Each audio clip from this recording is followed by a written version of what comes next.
करके जो है लेके चले गए, तो हमारे पास संसाधनों की हो गई एक कमी। भारत सरकार को पहले थोड़ा सा पैसा जुटाना पड़ता है मार्केट से, और वो पैसा कहीं से भी आए, हमारे पास पहले क्या आना चाहिए, पैसा। स्टार्ट हो गया क्या? अच्छा चलिए ठीक है, तो ठीक बोल दीजिए उनको तब कि अपना वो, हाँ ठीक है, स्टूडेंट्स भी इसमें आ गए हैं, तो अब हम लोग अपना शुरू कर देते हैं। अच्छा हुआ स्टार्ट कर दिया जवान। तो इंडियन इकोनॉमी की इस क्लास में आज सबसे पहले हम लोग टोटल इसमें 19 टॉपिक रहेगा, जिसको हम लोग एक एक करके क्या करेंगे, देखेंगे, और उस टॉपिक में हम लोग को क्या क्या पढ़ना है, ठीक है। तो जो अपना सबसे पहला इसी पर हम ड्रॉ कर देंगे पूरा, और फिर आपको स्पेसिफिक बताएंगे कि उस पार्टिकुलर टॉपिक में हम लोग को क्या क्या जानना और समझना है। जो हम लोग का पहला टॉपिक रहेगा जिसको हम लोग समझेंगे, जो फर्स्ट टॉपिक रहेगा उसमें जो है अर्थशास्त्र जो है क्या है, ठीक है। अर्थशास्त्र क्या है, व्हाट इज इकोनॉमिक्स। एक होता है ना कि जो हम लोग अर्थव्यवस्था, इकोनॉमी, और ये अर्थशास्त्र क्या है। और इसी में हम लोग देखते हैं एक शब्द सुनते हैं, अर्थव्यवस्था। इंग्लिश वाले भी है ना इसमें, अर्थशास्त्र, इकोनॉमिक्स, अर्थव्यवस्था, इकोनॉमी, ठीक है। इसको अंग्रेजी में हम लोग क्या बोलते हैं, इकोनॉमिक्स। ये सब्जेक्ट है, और ये उसका जो है अप्लाई जब हम लोग करते हैं तो ये हो जाता है, ठीक है, इकोनॉमी। सिंपल ये दो शब्द आता है ना, अर्थशास्त्र और अर्थव्यवस्था।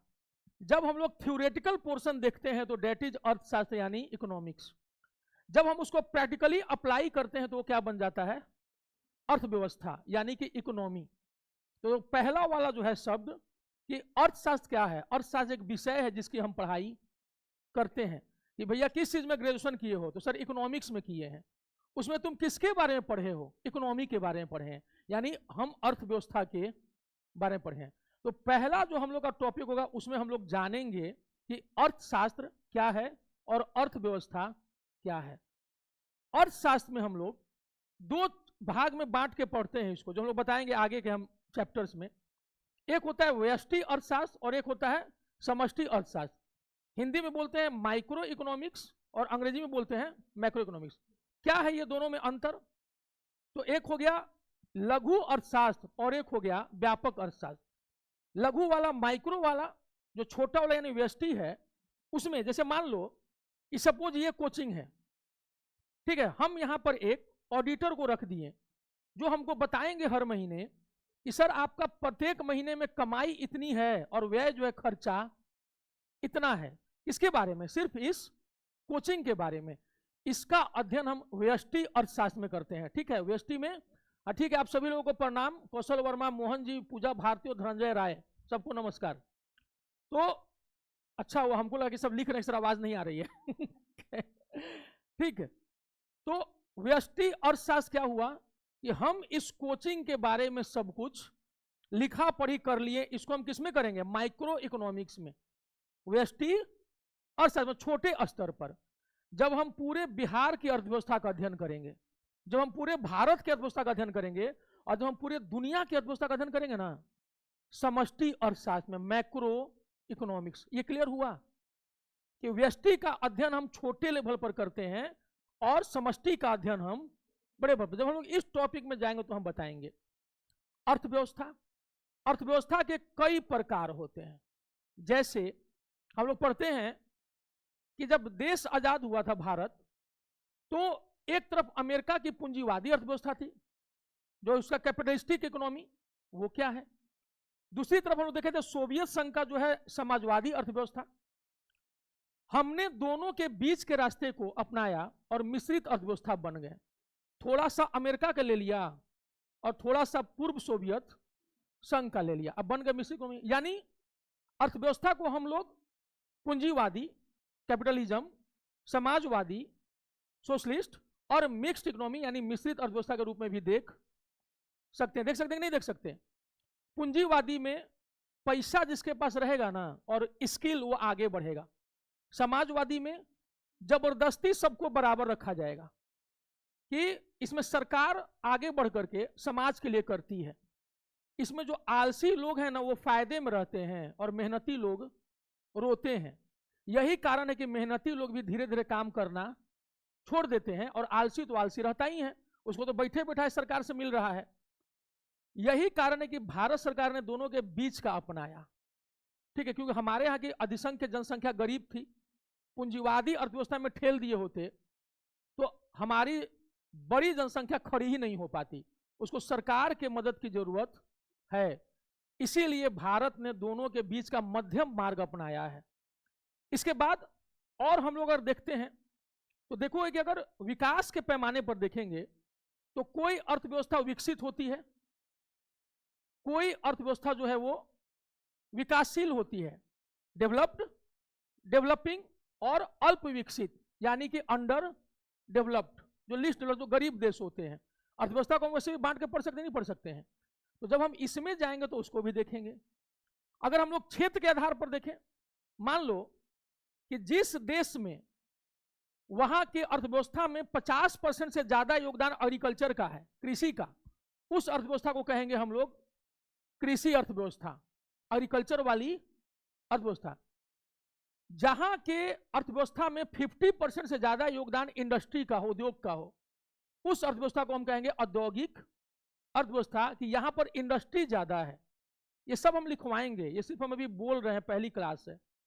और अगर किसी अर्थव्यवस्था में 50% से ज्यादा योगदान सर्विस सेक्टर का है, सेवा क्षेत्र का, तो वैसी अर्थव्यवस्था को कहा जाता है कि ये सेवा। जैसे मोनाको जैसा देश, छोटा सा देश है, या कोई भी ऐसा छोटा सा देश जहां सब कुछ पर्यटन पर है, समझ रहा है, तो वहां कृषि का कोई रोल नहीं है, वहां किसका रोल है, पर्यटन वाले का।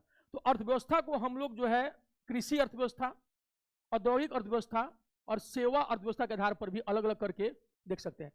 अब एक दूसरे से रिलेशन, इंटर रिलेशन, कोई अर्थव्यवस्था खुली हुई होती है, ओपन इकोनॉमी, और कोई अर्थव्यवस्था जो है वो बिल्कुल बंद होती है। जैसे चाइना अपना पहले बंद रखता था, बाद में ऐसा खोला कि पूरा ही खोल दिया वो दुनिया को।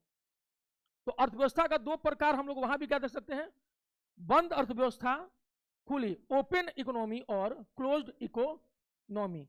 हम लोग ऐसे करके भी कई प्रकार की योजनाओं। फिर दूसरा, एक अर्थव्यवस्था जिसमें हम लोग प्लानिंग करके आगे बढ़ते हैं, योजनागत अर्थव्यवस्था, योजनाबद्ध अर्थव्यवस्था, और एक अर्थव्यवस्था जिसमें हम सब कुछ ऐसे ही छोड़ देते हैं बिना योजना के, अर्थव्यवस्था। तो भारत को देखिएगा कि एक तरफ सब में है थोड़ा थोड़ा, हर प्रकार की अर्थव्यवस्था का जब हम अध्ययन करेंगे तो उसमें हमको सब कुछ इसमें दिखेगा। तो जितनी अर्थव्यवस्था के प्रकार है उसको हम देखेंगे। अर्थशास्त्र का जो दो प्रकार है, व्यष्टि और समष्टि, ज्यादा फोकस वहीं करेंगे जहां एग्जाम में फायदा करेगा।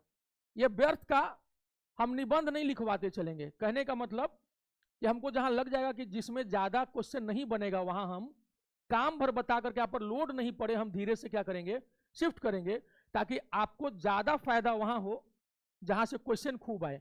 इतना समझ में आया? पहला वाला टॉपिक हम लोग का क्या रहेगा, 1 से 2 क्लास में हम आपका इसका क्या करेंगे, खेल समाप्त कर देंगे। ठीक है, काम भर जानकारी कि व्यष्टि क्या है और समष्टि क्या है, अर्थव्यवस्था के कितने प्रकार हैं। इसी में हम लोग एक आगे चल के देख लेंगे बाजार। बाजार, एक बाजार होता है जिसमें मोनोपोली होती है, एक ही दुकानदार है और खरीदार कई हैं। वो क्या करता है, रंगबाजी करेगा, ए भैया दे ना दीजिए, नहीं देंगे जाओ। अब आपके पास दूसरा ऑप्शन, दवा की एक दुकान है और 10,000 लोग हैं गांव में, और एक दुकान के अलावा दूसरी दुकान कहां है, 10 किलोमीटर, और वो कह रहा है कि कालपोल हम देंगे आपको, एक कालपोल 10 रुपया में, और आपका सिर फट रहा है, आप क्या कीजिएगा, 10 रुपया में कालपोल आपको। कुछ दिन के बाद एक दूसरा आदमी बगल में खोल दिया, अब कितने दुकानदार हो गए, 10 रुपया में दीजिएगा, जा रहे हैं भैया तो 8 रुपया, क्या कि वो भी दुष्ट है, उसको पता है कि उसको हमको थोड़ा सा ही कम करना है। इसको कहते हैं मतलब जो एकाधिकार था ना, उससे थोड़ा सा कम ओलिगोपोली बोलते हैं।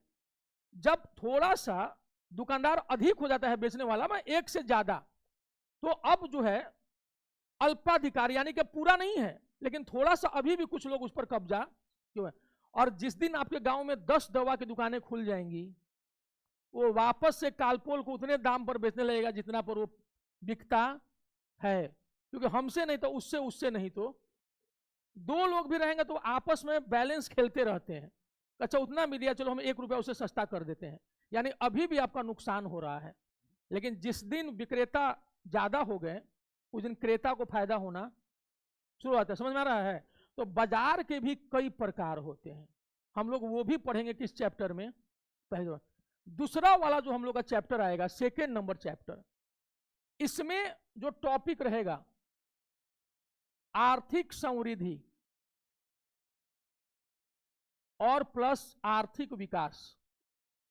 समृद्धि को अंग्रेजी में कहते हैं ग्रोथ और विकास को अंग्रेजी में कहते हैं डेवलपमेंट। सेकेंड चैप्टर हम लोग का क्या होगा?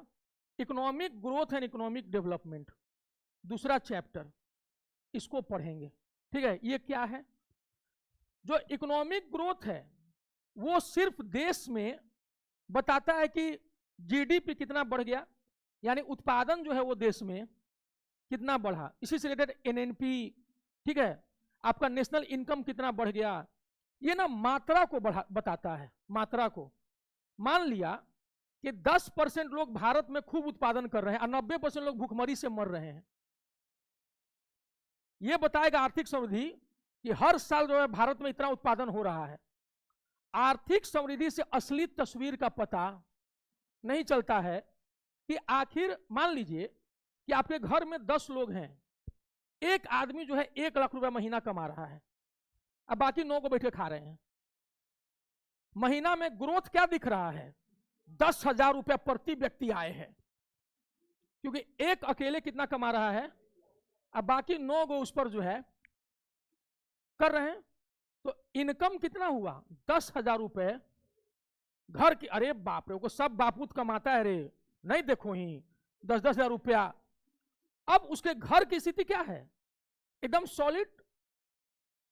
वास्तविक स्थिति देखा गया तब पता चला कि जो 1 लाख कमाता है वो बाकी सबको, किसी को 200, किसी को मारेंगे, ठीक हो जाएगा, भाग यहाँ से। और 9 को बेचारा मरियल ऐसे करके खाए पीने अपना मर रहे हैं। वास्तविक तस्वीर कौन दिखाएगा? आर्थिक विकास। ये केवल क्वांटिटी दिखाता है, मात्रात्मक विकास। गुणात्मक विकास साथ में कौन दिखाता है? आर्थिक विकास। जब आप पूरा क्वालिटी देखते हैं कि ओवरऑल डेवलपमेंट बताओ, केवल क्वांटिटेटिव डेवलपमेंट, मात्रात्मक विकास होगा, वृद्धि होगी, तो दैट इज नोन एज, उसको कहते हैं समृद्धि यानी ग्रोथ। लेकिन जब ओवरऑल होगा, अब उस घर में क्या हो रहा है? 10 लोग हैं एक दूसरे घर में और 10 कमा रहे हैं। कोई कमा रहा है 10,000 रुपया महीना, कोई कमा रहा है 15,000 रुपया महीना, कोई 5,000, लेकिन सब कुछ कोई ना कोई कमा रहा है। दोनों में से किस घर की स्थिति अच्छी होगी? जिसका प्रत्येक सदस्य जो है कुछ ना कुछ कमा रहा है, उसका स्वाभिमान बचा हुआ है। आप अपने घर में ही देखिएगा, एक भाई की नौकरी लगने दो, दूसर का कुछ दिन तक उस पर झेलेगा, अब फिर एक दिन धीरे से कहेगा कि मैं पापा ना ही हो, समझ गए, कुछ कर अपने से। अब वो छोटका अपना कुछ ना कुछ काम धंधा करना, घर में आ रहा है बड़े भाई को पैसा, समृद्धि हो रही है, लेकिन विकास नहीं हो रहा है। इस बात को याद रखिएगा, ये सत्य है और इसके लिए बुरा नहीं मानना चाहिए। सबसे पहले कोई कमी हो तो खुद में देखो, भैया हमको नहीं दिया, दीदी को जॉब लग गई हमको नहीं दी, तू क्या कर रहा है? अब समझ में आ रहा है कि इसका मतलब क्या हो रहा है? हम लोग इस टॉपिक में जाएंगे जब सेकंड में, इसको 1 से 2 दिन में होगा, ये पूरा 1 से 2 क्लास में आपको हम बता देंगे कि समृद्धि क्या है और आर्थिक विकास क्या है, एकदम क्लियर हो जाएगा। ठीक है, हम लोग का टॉपिक नंबर 3, ठीक है, इनकम, नेशनल इनकम, राष्ट्रीय आय। ठीक है, ये टॉपिक नंबर 3, राष्ट्रीय आय। इसी से जो दिखे ना लोग आर्थिक समृद्धि, इसी से रिलेटेड है ये। इसको कहते हैं नेशनल इनकम। ठीक है, इसको याद किए हुए 3 कम, चैप्टर नंबर 3 इनकम। पूरा राष्ट्रीय आय जो है वो क्या है, इसमें हम लोग तमाम चीजों को पढ़ेंगे कि भारत में जो राष्ट्रीय आय है उसकी स्थिति अभी क्या है। जैसे कोई बेस ईयर बना दिया जाता है कि 2011, 12 या 10, 11 बना दिया गया, बेस ईयर रख दिया गया, और उसके आधार पर जो है अभी हमारी कमाई कितने, आय कितनी है, और चालू कीमतों पर वर्तमान में कितनी है। तो वर्तमान में पैसा ज्यादा दिखेगा, लेकिन पुराने आधार पर हमारा इनकम जो है वो थोड़ा कम दिखता है, लेकिन सॉलिड वही दिखता है कि हमारा नेशनल इनकम असल में कितना है। ये पढ़ेंगे, यानी कि हम लोग, ये बेसिक्स हो गया, ये शुरू का क्या हो गया हम लोग का, बेसिक हो गया। जो चौथा चैप्टर आएगा वो थोड़ा सा और आसान है। हम लोग का जो चौथा चैप्टर रहेगा उसमें हम लोग को योजना आयोग ने जितनी योजनाएं लाई थी, पंचवर्षीय योजना, उसको पढ़ना है, और 1 जनवरी 2015 से नीति आयोग का पढ़ना है। ठीक है, भारत में जो योजनाएं आई हैं ना, प्लानिंग्स, ठीक है, जो प्लान्स जो आए हैं, 5 ईयर प्लान्स, जितनी योजनाएं हैं वो पढ़ना है। इसी में हम लोग को प्लानिंग कमीशन पढ़ना है, यानी योजना आयोग, और इसी में हम लोग को क्या पढ़ना है, नीति आयोग। एकदम आसान चैप्टर है। इसमें हम लोग देखेंगे जितना योजना आयोग का गठन हुआ, जितना, ठीक है, और बाद में नीति आयोग, इससे रिलेटेड जितनी चीजें हैं। भारत में 11वीं पंचवर्षीय योजना में आर्थिक विकास सबसे दर ज्यादा था 11वीं में, और सबसे घटिया था 3 नंबर, 3rd क्लास। सबसे खराब था तीसरा, जब तक 11वां नहीं आया था तब तक सबसे अच्छा था 7वीं पंचवर्षीय योजना। लेकिन फिर 11वीं होता है ना कि 11 नंबर शुभ, 3 तिगाड़ा बात बिगाड़ा, तो जो 3 टिकट महाविकट है ना, तो जो ये 3 नंबर है ये सबसे खतरनाक था। इसमें कारण था चाइना का अटैक, भारत में अकाल, और उसके बाद पाकिस्तान का अटैक। और वैसे में हम हारे नहीं, हम लड़े, और हम द्वितीय हरित क्रांति लेकर के आ गए। ठीक है, इस चीज को याद रखना। ये हम लोग कहां पढ़ेंगे, 4 नंबर। 5 नंबर, 5 रुपया का नोट, मुद्रा। ठीक है, हमारा जो 5वां टॉपिक रहेगा, मुद्रा यानी करेंसी। मुद्रा यानी, ठीक है, मारो मन सटकाओ पेट, तब होगा टके से भेंट। हमारे नाना कहते थे ये मारो मन सटकाओ पेट, तब होगा टके से भेंट। तो अब मोमोज देख लिए, अब गुपचुप देख लिए, वो अपना गंदा गंदा नाखून से जो उसी में मसल के टेस्ट को और बढ़ा दे रहा है।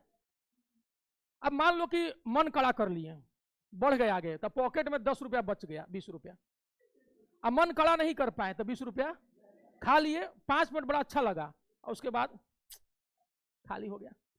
ठीक है, तो मारो मन सटकाओ पेट, तब होगा टके से भेंट। ये जो ये फैलेगा नहीं, देखो ये सट गया है, तो ये मारो मन सटकाओ पेट, तब होगा टके से भेंट। तो मुद्रा और प्लस मुद्रा स्फीति यानी इन्फ्लेशन, इसको क्या बोलते हैं हम लोग अंग्रेजी में।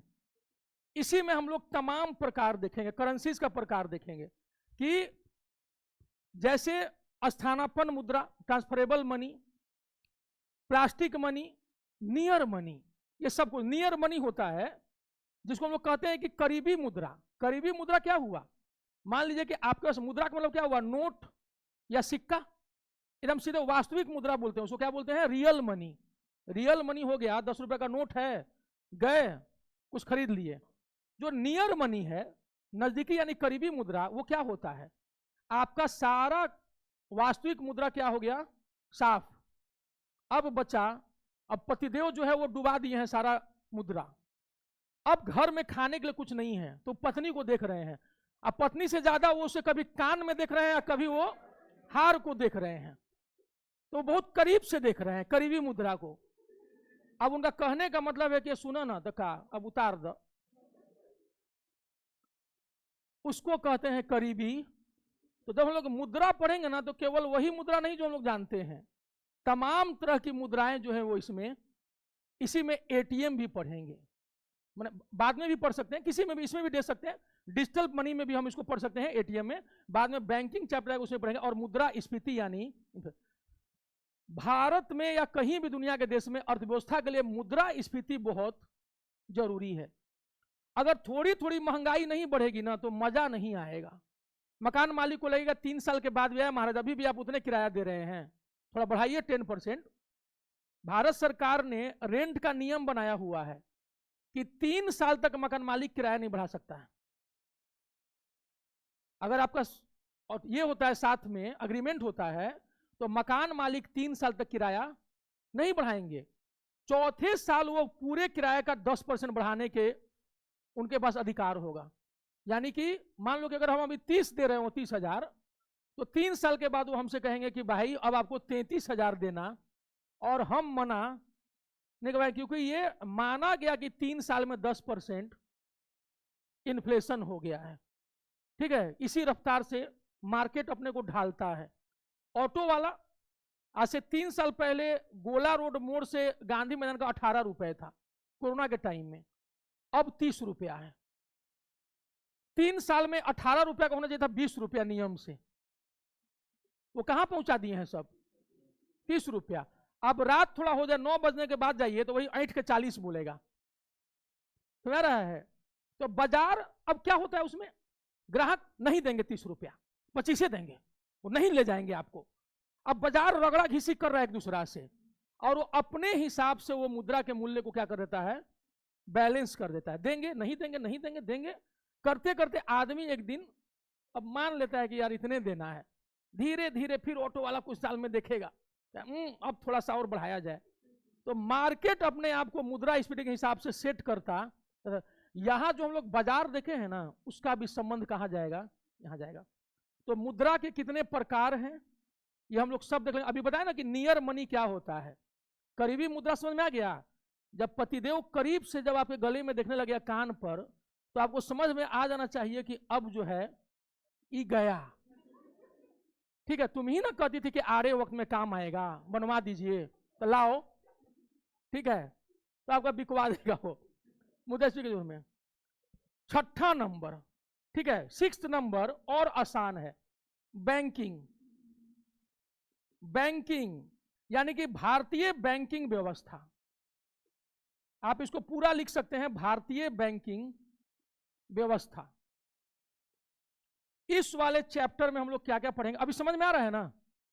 अभी इंडियन इकोनॉमी ठीक लग रहा है कि हम लोग को क्या क्या पढ़ना है, क्योंकि हम अक्सर टीचर को क्या देखते हैं, ये इकोनॉमी की क्लास में ना सीधे पढ़ाना शुरू कर देंगे, आज जीडीपी पढ़ेंगे, हम लोग ये पढ़ेंगे, आज सब ये हम किताबों में देखते आ रहे हैं 10 साल से। समझ में आया आज तक, जब तुरा सब समझ में आई तो हमारा तो लेकिन जब हम लोग जान जाएंगे कि हम लोग को क्या क्या पढ़ना है, तो टारगेट हमारा दिमाग में क्या हो जाएगा, सेट हो जाएगा कि हमको किस टॉपिक में क्या करना है। 6ठा नंबर है भारतीय बैंकिंग व्यवस्था, इंडियन बैंकिंग सिस्टम। भारत में अनादि काल से पहले बैंकिंग व्यवस्था कैसे काम कर रहा था, एक हम लोग हुंडी प्रणाली देखेंगे, ठीक है, जो हुंडा हुंडी सब चलते रहता था कि ले लो क्रेडिट पर। हड़प्पा काल में मुद्रा नहीं हुआ करती थी, मोहरे हुआ करती थी, ठीक है, वस्तु विनिमय प्रणाली, ये सब बैंकिंग सिस्टम धीरे धीरे डेवलप होना शुरू हुआ। हम लोग यहां हिस्ट्री नहीं पढ़ेंगे, हम लोग अभी का पढ़ेंगे। ये इंडियन इकोनॉमी है। रिजर्व बैंक ऑफ इंडिया पढ़ेंगे, ब्रिटिश काल से जितने भी बैंक बने हैं, बैंक ऑफ हिंदुस्तान, समझ रहा है, इंपीरियल बैंक, एसबीआई, आरबीआई क्या है, उसका काम क्या है, किस तरह आरबीआई महंगाई को, मुद्रास्फीति को कंट्रोल करती है, कैसे वो बैंकों को डूबने से बचाती है, भारत के नागरिकों का पैसा न डूबे इसके लिए वो क्या क्या प्रयास करती है, कितना पैसा वो अपने पास रखती है, कितना पैसा को वो मार्केट में जाने देती है, और कैसे वो महंगाई को कंट्रोल करती है। आरबीआई, जितने नेशनलाइज्ड बैंक, राष्ट्रीयकृत bank, state bank of India, Punjab national bank, bank of Baroda, bank of India, central bank, ठीक, सहकारी बैंक, निजी क्षेत्र के बैंक, ग्रामीण बैंक, ये सब हम लोग कहां पढ़ेंगे, भारतीय बैंकिंग व्यवस्था में। ठीक है, डिजिटल मोड में बैंकिंग, बैंक वाले में या मुद्रा वाले में हम लोग देखेंगे, मिला के पढ़ेंगे जब जाएंगे। तो आप सुनते हैं ना ड्राफ्ट, हम लोग बैंक में ना ड्राफ्ट क्या है, चेक क्या है, इन सबके बीच में डिफरेंस क्या क्या है, इन सबको देखेंगे।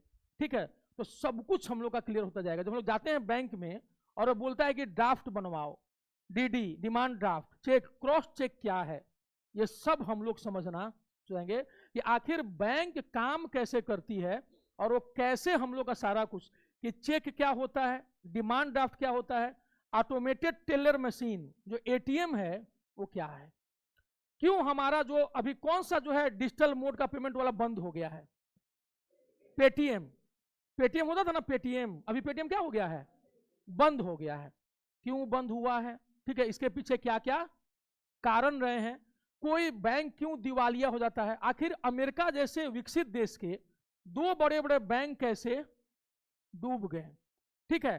तो आप लोन पर लोन देते जाइए और उसको आप वापस ले नहीं पाइए तो बैंक क्या हो जाएगा, डूब जाएगा। भारत एक विकासशील देश है, यहां कई बार सरकारें आपके ऋण को क्या करती हैं, माफ कर देती हैं, तो फिर बैंक कहते हैं कि चचा आपने हमारा ऋणवा तो माफ करवा दिया, उससे मैंने आम जनता पे जो हमको लेना था, अब हम क्या करें, हमारा पैसा तो डूब रहा है ना। वैसे में बैंक भारत सरकार उसको मैनेज करती है। होता क्या था कि हमारे यहाँ स्थिति क्यों खराब हुई, हम जब छोटे थे तो हमको बहुत गुस्सा आता था जब पैसा नहीं रहता था, तब हमको अच्छा एक बात बताएं, हमको ये नहीं समझ में आता है कि जब ये नोट हमारे हाथ में है तो भारत सरकार को छाप काहे नहीं देती है, सबको दे दे, गरीबी खत्म। गरीबी में ये होता था ना कि नोट मेरे पास नहीं है, अब नोट भगवान तो भेजते नहीं है, आरबीआई छापता है, हम बोलते बदलो को कि हम लोग सबको नोट दे दे, हम लोग सबकी गरीबी खत्म हो जाएगी। बाद में समझ में आया कि जब सबके पास नोट रहेगा ना तो 500 रुपये के नोटवा की कीमत हो जाएगी 5 रुपया बराबर, जो हुआ वेनेजुएला में, जो हुआ जिम्बाब्वे में, ठीक है, सबके पास नोट नहीं होता। हम लोग कहते हैं ना कि समान समाज कैसा होना चाहिए, एक बराबर।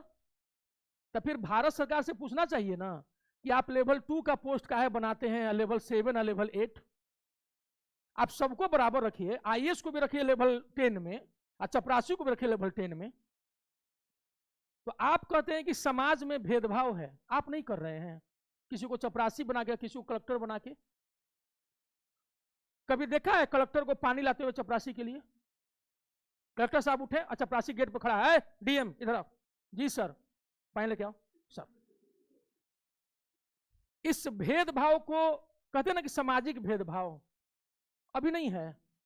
हेडमास्टर साहब हैं, अब प्यून है बाहर, हाईकोर्ट में जज हैं, और उनका पीछे जो खड़ा रहता है ऐसे करके, एकदम देख रहे हैं वर्दी उर्दी पूरा डाल करके ऐसे खड़ा रहेगा, क्यों, वो भेदभाव नहीं है, वो भी भेदभाव का प्रकार है।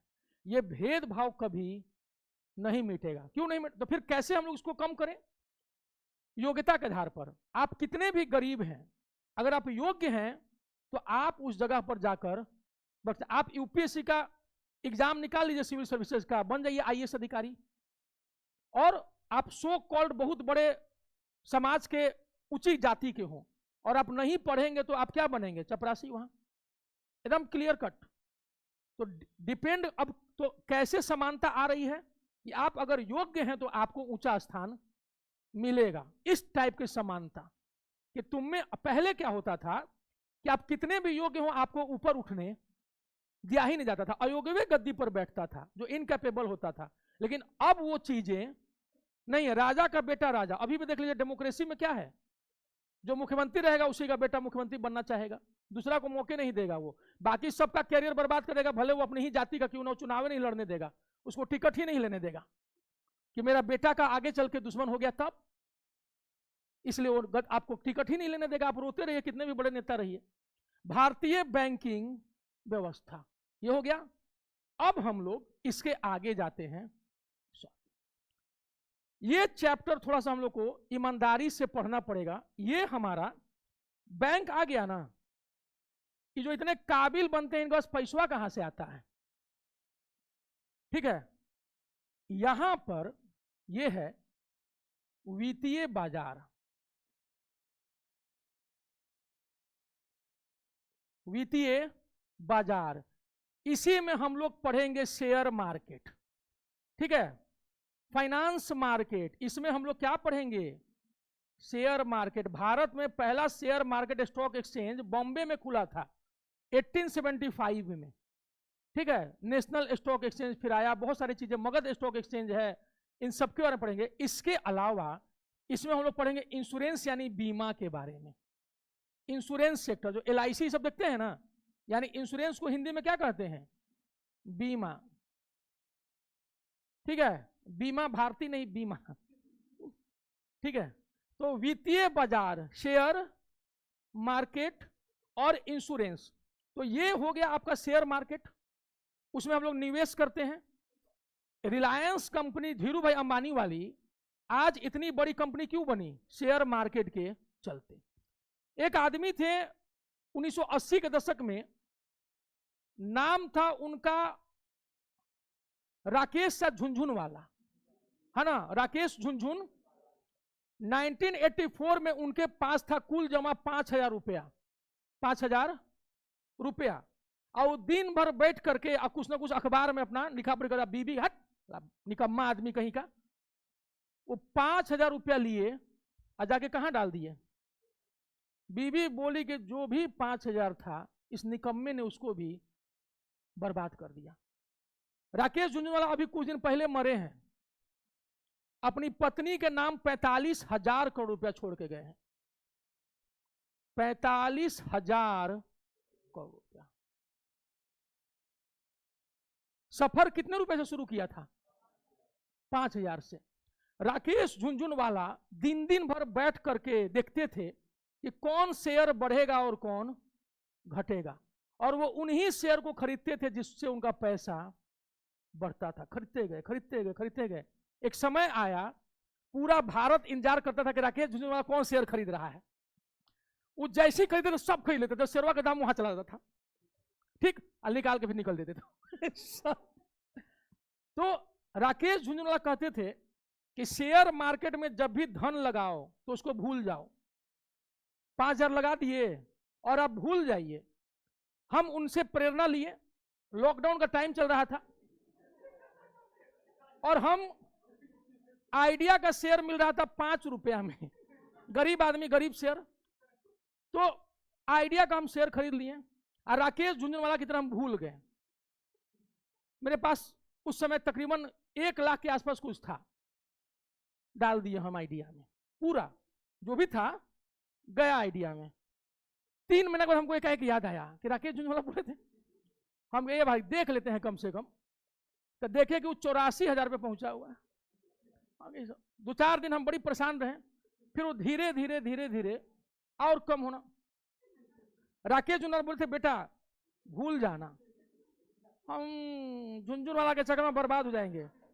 हम दिल्ली में ई रिक्शा पे बैठे हुए थे, रास्ते में चल रहे हैं, अब कमला नगर में जा रहे हैं, अब मेरा दिमाग वहीं चल रहा है, अब मेरे पास जो पैसा है वो खत्म हो जाए, हे प्रभु अब हम करेंगे क्या? उसके बाद हम ई रिक्शा पे चलते चलते उसको वापस बेच दिए। जो मेरे पास जितना पैसा था आया भागते भूर का लंगोट भला है, बाप रे बाप, जो बच गया हमको कुछ रुपया। अगला दिन सुबह में उठे 9 बजे, फिर हमको राकेश झुनझुनवाला बोले थे कि बेटा बेचना मत। हम कहा कोई बात नहीं। अगले दिन 13 रुपया पर शेयर। हम कहे हे प्रभु ये तुम क्या करा दिए, कल कैसे भी करके रुकवा दिए होते तो आज हम 2 लाख से ऊपर के आदमी। अभी कैसे स्टार्ट हुआ तो आधा घंटा बर्बाद हो गया पहला दिन। आई बात समझ में? तो कुछ लोगों के साथ ना एकदम चलता रहता है, आप कुछ भी कर लीजिए, लेकिन हम भी वैसे थेथर हैं हार मानने को। हम कुछ ना कुछ करके क्लास तो स्टार्ट करेंगे। शेयर मार्केट में आपका पैसा डूब भी सकता है। निवेशक जोखिमों पर ध्यान दें, अच्छा से पढ़ लें, जिसको कोई कभी पढ़ता नहीं है टर्म्स एंड कंडीशन। इसी में हम लोग एक देखते हैं म्यूचुअल फंड, सुने इसका नाम म्यूचुअल फंड का? इसी में हम लोग पढ़ेंगे म्यूचुअल फंड के बारे में कि क्यों छोटे छोटे निवेशकों को कहां पैसा लगाना चाहिए। डूबेगा तो सबका, उठेगा तो इसमें कष्ट कम होता है, उसमें सबका डूबा रहता है, सब एक दूसरे का मुंह देखता है, और उठेगा तो सबका। म्यूचुअल फंड को सेबी रेगुलेट करते रहता है, देखते रहता है कि ये डूबे नहीं।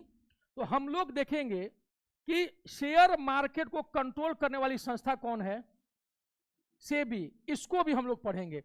Securities and exchange board of India SEBI, इसकी स्थापना 1988 में हुई थी। सरकार ने इसको ऐसे ही स्थापित कर दिया था, बता रहे पहले 1988 में सरकार ने, राजीव गांधी जी की सरकार थी, उसने सेबी का गठन इसलिए किया कि स्टॉक मार्केट पर नजर रखो, शेयर मार्केट पे ये डूबे नहीं। 4 साल के बाद 1992 में नरसिम्हा राजू की सरकार ने इसको संसद से पारित करके और इसको सांविधिक जो है एक्ट के माध्यम से इसको सांविधिक संस्था बना दिया। 4 साल तक ये केवल भारत सरकार की संस्था रही। 1992 से इसको संवैधानिक यानी स्टैट्यूटरी पोजीशन दे दिया गया। संसद ने कानून बना करके इसको जो है मान्यता दे दी 92 में। बीमा को कंट्रोल करने के लिए क्या बनाया गया? बीमा को कंट्रोल करने के लिए 1999 में इरडा बनाया गया। IRDA, insurance regulatory and development agency, IRDA. SEBI का गठन हुआ था 1988 में और इसको संसद द्वारा कानून बना के कब एक्ट बना के संवैधानिक व्यवस्था कर दी गई? इरडा को बनाया गया था 1999 में। इरडा का काम है बीमा सेक्टर को देखना, इंश्योरेंस में जोखिम न हो, और सेबी का काम है शेयर मार्केट को देखना, आपके स्टॉक को देखना। ठीक है, तो सेबी के बारे में भी हम लोग पढ़ेंगे और हम लोग इरडा के बारे में भी पढ़ेंगे, और हम लोग अलग से म्यूचुअल फंड कहां पढ़ेंगे? यही हम लोग को पैसा देता है मार्केट में। जैसे धीरू भाई अंबानी के पास इतना पैसा आया कहां से? उन्होंने लोगों को सपना दिखाया कि हम एक कंपनी स्थापित कर रहे हैं, इसमें आप लोग पैसा लगाइए, जितना फायदा होगा शेयर के हिसाब से बटेगा। सब लोग, और उन्होंने अपना एक डेवलपमेंट दिखाया, लोगों को भरोसा हुआ, और उन लोगों ने मान लो कि 10 रुपए का शेयर निकाला, जब हम आइडिया में दिए ना उतना पैसा, तो उतना दिन तक आइडिया के पास रहा वो पैसा, उससे आइडिया कुछ भी कर सकता था। लेकिन हम एकाएक खींचे पैसा तो आइडिया औंधे मुंह गिर, मतलब डर था कि गिर सकता है, लेकिन अगले ही दिनों क्या हुआ? उठ गया। कैसे उठता है और कैसे गिरता है? सरकार के डिसीजन से। सरकार मान लीजिए कि निकाल दी कि हम सूर्योदय योजना बनाएंगे। कौन सी योजना? सूर्योदय। सूर्योदय योजना क्या है? सूर्योदय योजना है सोलर पैनल लगाने का। मान लो कि कोई कंपनी जो है सोलर प्लेट बना रही हो, उसका शेयर क्या होगा? बढ़ जाएगा। ये अब सरकार सोलर प्लेट्स खरीदेगी, इसका मतलब है कि इस कंपनी का दाम जो है, कमाई क्या होगी? तो जब आप उसका शेयर खरीदे रहेंगे तो आपका शेयर का दाम भी क्या होगा? बढ़ेगा। एक सरकार ने कहा शेयर मार्केट में कि हम लोग अब सोलर प्लेट खरीदेंगे ही नहीं। क्या होगा सोलर कंपनी का? उसका शेयर क्या हो जाएगा मार्केट में?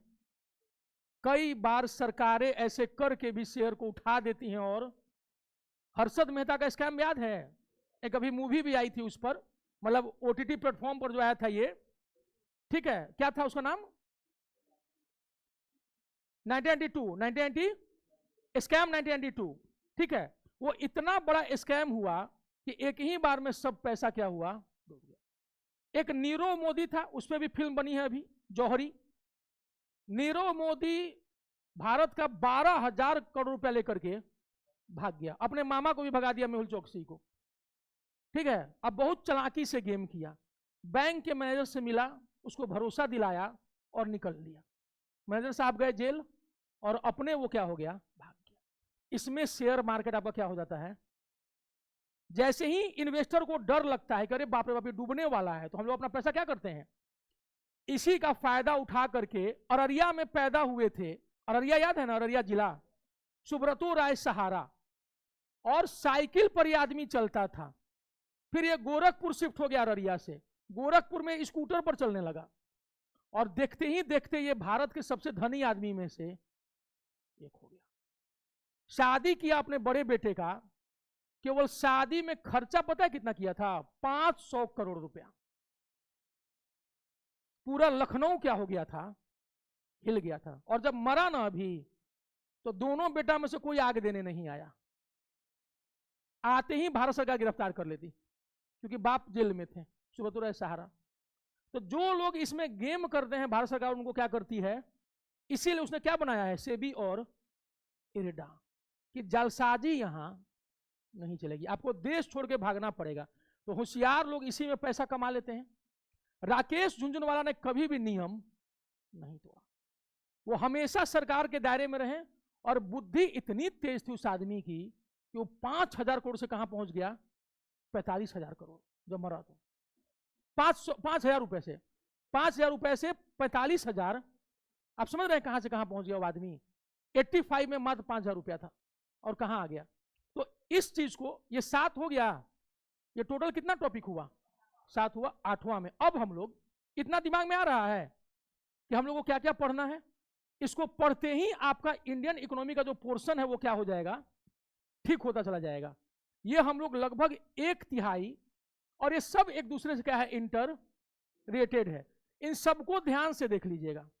याद रखने का तरीका क्या रहेगा, हम लोग जब भी किसी चैप्टर को पढ़ेंगे ना, मतलब किसी सब्जेक्ट को जब पढ़ते हैं, तो हम कहते हैं कि उसके सिलेबस को घोर करके क्या कर जाओ, पी जाओ। पहले समझो कि सिलेबस क्या है। तो इंडियन इकोनॉमी में हम लोग सबसे पहले क्या समझेंगे, मैंने ऐसा पढ़िए ना कि गांव घर में आपसे कोई पूछे ना कि तुम क्या पढ़े हो, तो कहो कि इधर आओ, पहले बैठ तू यहाँ। अब चौपाल जमा करके गांव में 1 घंटा तक क्लास ले लीजिए कि देखो पहला चैप्टर हम लोग को क्या पढ़ना है। ये वो कुछ देर पूरा गहुआ जुड़ेगा, बाप रे बाप, तो पटना में फाड़ दिया जाके, एकदम लगा आपके कलेक्टरे निकालेगा। हमारा पहला टॉपिक क्या होगा, अर्थशास्त्र क्या है, अर्थव्यवस्था। कोई भी पूछेगा कि सबसे पहले आप किसी से मार्केट में पूछेगा निकल करके क्या इधर आ, कहां पढ़ता है, तो फलनवा कोचिंग में। अर्थशास्त्र अर्थव्यवस्था का अंतर बताओ तो, इकोनॉमिक्स और इकोनॉमी का अंतर बताओ। इकोनॉमिक्स सब्जेक्ट है जिसमें हम लोग थ्योरी पढ़ते हैं, और जब हम लोग उसको अप्लाई करते हैं तो वो क्या बन जाता है, इकोनॉमी, अर्थव्यवस्था। हम लोग इसको पढ़ेंगे। दूसरा में 2 चीज है, चैप्टर नंबर 2 में ग्रोथ है, डेवलपमेंट है, समृद्धि है, और पहला में अर्थशास्त्र क्या है, दूसरा में 2 चीज है, 3 कम, 3 में इनकम, 3 कम नहीं इनकम, तीसरे में क्या है, नेशनल इनकम, 3 कम नहीं इनकम।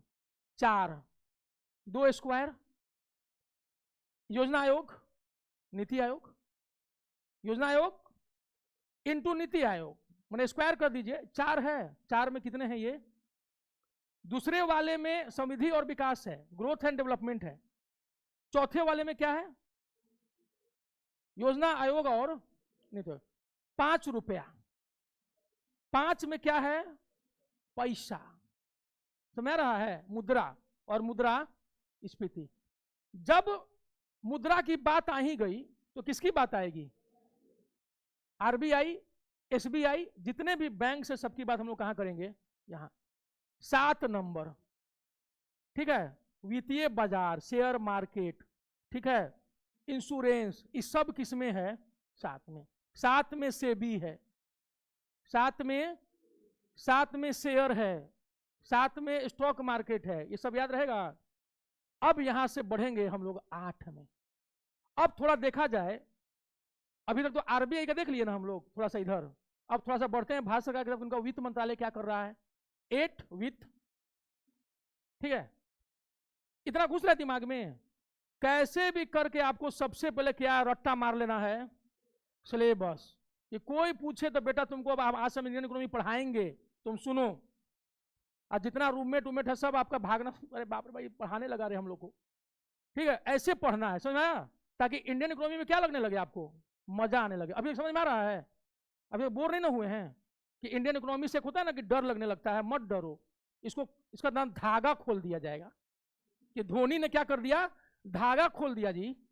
धोनी जब बैटिंग किया था उसमें नहीं बोला कि कमेंट्री कर रहा था, बोला कि धागा खोल दिया आज। 8वां, 8 में हम लोग क्या क्या पढ़ेंगे,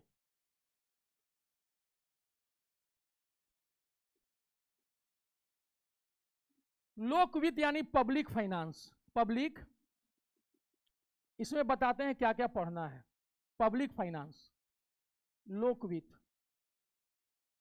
राजकोषीय नीति, वित्त मंत्री लाते हैं राजकोषीय, अंग्रेजी में इसको कहते हैं फिस्कल पॉलिसी। जो आरबीआई लाएगा मौद्रिक नीति, मॉनेटरी पॉलिसी। हम लोग जब जाएंगे बैंकिंग व्यवस्था में तो क्या पढ़ेंगे, मौद्रिक नीति उसकी। यहां पे पढ़ेंगे फिस्कल। इसी से रिलेटेड क्या है अपना बजट, 8 बजट, 8 बजट। अब समझ आया कि जब हम लोग को याद रखना रहेगा कि 8वां नंबर टॉपिक क्या है, 8 विट है ना, विट लोकवित्त, वित्त है लेकिन ट बोलेंगे, एट है, एट बोलेंगे तो वित्त है। फिस्कल बजट, इसमें एट छुपा हुआ लग रहा है, हाई खाली पढ़ेंगे तो क्या है, एट। एट में क्या है, बजट यानी बजट। तो याद रखने के लिए कि हम कैसे टॉपिक वाइज चीजों को याद रखेंगे कि आठवां आएगा तो हम लोग अब रोल पढ़ेंगे वित्त मंत्रालय का, क्या है फिस्कल पॉलिसी, ठीक है, राजकोषीय नीति क्या है, बजट क्या है, ठीक। सारा पैसा जो हम लोग बैंक में जमा करते हैं या पोस्ट ऑफिस में, वो सारा जो कहां जाता है, ठीक है, पब्लिक अकाउंट्स। संविधान का आर्टिकल हम लोग देखेंगे 266, 266A और 267 आकस्मिक निधि, ये सब हम लोग कहां देखेंगे, लोकवित्त में, कि सरकार कहां से पैसा लाती है चलाने के लिए, आखिर उसका पैसा आता कहां से है। बजट क्या है, एनुअल फाइनेंशियल स्टेटमेंट है, वार्षिक वित्तीय विवरण। हर साल हम लोग सुनते हैं ना कि फरवरी में बजट आया राज्य सरकार का और केंद्र सरकार का। तो बजट क्या है, कैसे भारत सरकार अपना खर्चा चलाती है। घाटे का बजट क्या है, एक सीमा तक घाटे का बजट अच्छा माना जाता है, लेकिन उसके बाद उसको अच्छा। कोरोना आया और कोरोना चला गया, भारत सरकार की अर्थव्यवस्था डूबी, श्रीलंका कंगाल हो गया, पाकिस्तान कंगाल हो गया, ठीक है। आप समझिए कि लगभग देशों की स्थिति क्या हो गई। भारत पता है क्यों जम गया, फिर कुछ बोलेंगे तो कई लोगों को बुरा लग जाएगा। जो चला रहा है ना देश, गुजराती वणिक समझते हैं ना, वणिक समुदाय को समझ रहे हैं, जिनको पता है मारो मन सटकाओ पेट तब होगा टके से भेंट। आप रोते रहिए नौकरी नहीं है, नौकरी नहीं है, उसको पता है कि हमको भी पता है नौकरी नहीं है, लेकिन अगर दे दिए नौकरी तो तुम लोग को वेतनवा कहां से देंगे अभी, क्योंकि अभी हमको किसी भी तरह अपने अर्थव्यवस्था को क्या करना है, कस देना है, मजबूत कर देना है, कैसे भी करके घर की स्थिति क्या कर देनी है। उसके बाद धीरे धीरे हम नौकरी देना या रोजगार देना शुरू करेंगे, लेकिन अभी हमको क्या कर देना है, चाप देना है, ताकि कैसे भी करके सबको नौकरी देने के चक्कर में हम न डूबे। 2,19,000 टीचर्स को अभी बहाल किया गया बीपीएससी के द्वारा, उनकी सैलरी देने के लिए पैसा नहीं है सरकार के पास। अभी बहाली और है कि हम नौकरी दे रहे हैं, नौकरी दे रहे हैं। इसलिए बिहार में पहले से सबसे महंगी बिजली दर को और महंगा कर दिया गया, बिजली का रेट को और बढ़ा दिया बिहार सरकार ने। पूरे भारत में सबसे महंगी बिजली कहां मिलती है, बिहार में। पूरे भारत का एक सबसे गरीब राज्य कौन है, बिहार है। क्यों है, इसके पीछे क्या कारण है कि हम लोग सबसे गरीब हैं, वो सब हम लोग को धीरे धीरे जो है समझ में आने लगेगा। भारत सरकार अगर पैसा नहीं देना बिहार सरकार को, तो इनका खाना खर्ची क्या हो जाएगा, चलना बंद हो जाएगा। कमाते हैं उधर वाले, उधर से पैसा काढ़ के किधर दिया जाता है, इधर के दे दीजिए, दे दीजिए। इंटरनेशनल इंस्टीट्यूशन ने कहा है कि अगर 2047 तक भारत को विकसित देश बनाना है तो आपको सबसे ज्यादा काम कहां करना है, बिहार पर। अगर ये नहीं सुधरा तो आप इस जन्म में विकसित देश नहीं देख पाएंगे इंडिया को। इस जन्म में हम लोग, भारत के जन्म में नहीं, तो कभी ना कभी देख ही लेगा इस जन्म में। तो क्या किया जाए, मोदी सरकार को पता है कि त्राहिमाम होगा बिजली को लेकर के, आखिर बिजली की दर हम लोग चुकाएंगे कहां से। मोदी सरकार लेकर के आ गई है सूर्योदय योजना, लगाओ सोलर प्लेट और बिजली को सस्ता करो, ताकि बिजली का दर जो है वो और ज्यादा तपिश न दे। पंखा चलेगा लेकिन उससे ज्यादा जो है बिजली का रेट चलेगा तो गर्मियां आती रहे, गर्म हवा दे रहा है वो, ठीक है।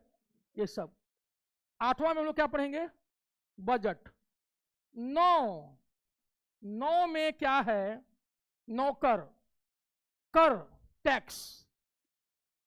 9th में कर है, टैक्स है, समझ गया। 9वां में हम लोग क्या पढ़ेंगे, कर व्यवस्था के बारे में। वो सिर्फ हम याद दिलाने के लिए क्या बोल दिए, नौकर, कि 9 में का बा, कर बा, ठीक है। 9 टॉपिक नंबर 9 में क्या है? इंडिया का टैक्स, कर व्यवस्था यानी कर प्रणाली, आप जो भी बोल दीजिए। मजा आया? टॉपिक नंबर 9 कर, कर व्यवस्था। तो आपका सिलेबस क्या हो रहा है दिमाग में? 8 बजट, ठीक है। तो धीरे धीरे वो 5 मुद्रा, ठीक है, 5 दीजिए, 5%। तो ये मुद्रा पहला बताए थे, अर्थशास्त्र क्या है। दूसरा समृद्धि और growth and development, Vikas. 3 come, income. 4 योजना आयोग प्लस नीति आयोग, स्क्वायर कर देंगे।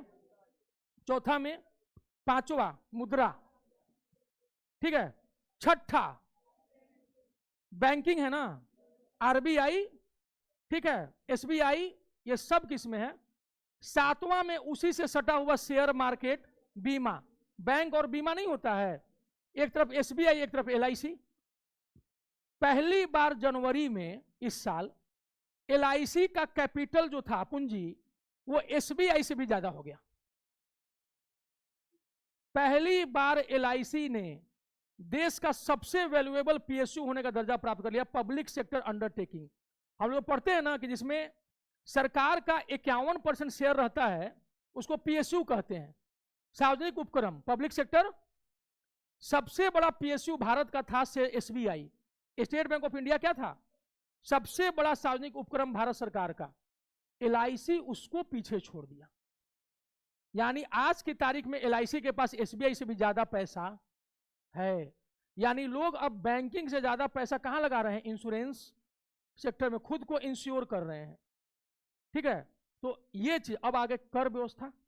कर व्यवस्था में हम लोग जीएसटी और इसके अलावा जो बाकी टैक्सेज हैं, जीएसटी में भारत सरकार ने 17 प्रकार के टैक्स को डाला, जो कि केंद्र सरकार और राज्य सरकारें लेती थी। और इसके अलावा 22 उपकर, 22 उपकर अंग्रेजी में कहते हैं सेस। 17 प्रकार के करों को, टैक्सेज को, और 22 उपकरों को शामिल किया गया है किसमें? जीएसटी में। अभी तक 17 करें याद रखते थे ना, हम 22 उपकर भी पकड़ के लाए हैं। 22 उपकरों, सेस, जो टैक्स पर जो अलग से एक सेस लगाया जाता है, जैसे मान लो कभी शिक्षा के लिए लगा दिया 2% सेस शिक्षा के नाम पर, तो वो कर नहीं कहेंगे, उसको क्या कहते हैं? उपकर। अंग्रेजी में उसको कहा जाता है सेस। वहां हम पढ़ाएंगे जब टैक्स में जाएंगे तब। तो जीएसटी में भारत सरकार ने कितने करों को शामिल किया? 17 करों को। और कितने उपकरों को शामिल किया? 22 को। Goods and services tax. इसके अलावा हम लोग पढ़ेंगे कौन सा टैक्स डायरेक्ट टैक्स होता है, प्रत्यक्ष टैक्स, और कौन सा टैक्स। आखिर भारत सरकार टैक्स क्यों लेती है? भारत में हर 100 आदमी में 6 से 7 ही आदमी क्यों टैक्स भरता है?